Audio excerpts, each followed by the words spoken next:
What's up nerds? This week in PC Gaming, we're reaching impossible speeds in Redout 2, facing off against the Arachnid threat in Starship Troopers Terran Command, and beating the crap out of everyone in Skeleton Crew.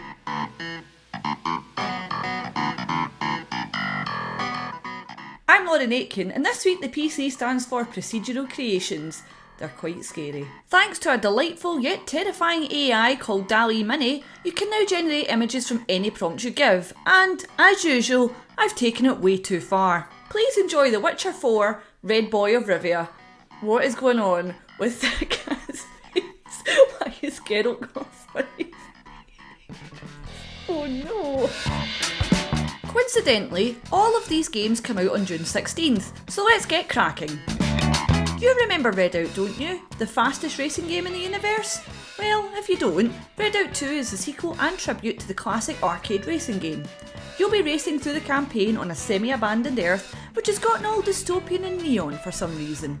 You'll be able to customise your sweet hovership's look, and it has a pretty rad soundtrack to get you in the mood for racing against randoms online.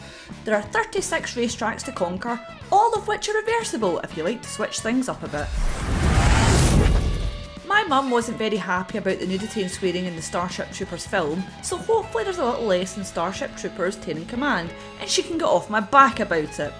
In this real-time strategy game, you'll be taking control of the mobile infantry as you try to ward off the Arachnid threat.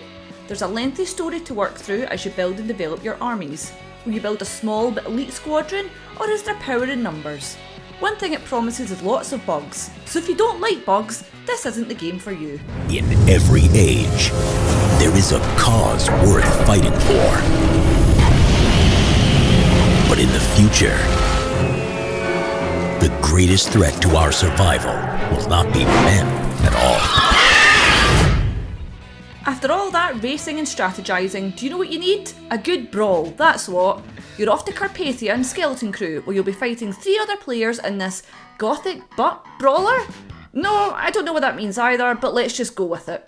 There are loads of enemies and bosses to defeat, including some big ugly ones, and there are 12 unique heroes to unlock along the way.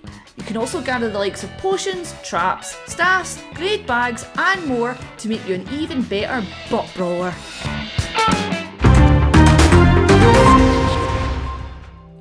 Fake E3 is pretty much done, but you've still got the Campcom and Xbox Game Showcase on June 14th to look forward to. Even though Xbox is doing a showcase on June 12th. Is there really that much they have to show us? Fingers crossed for Fable news.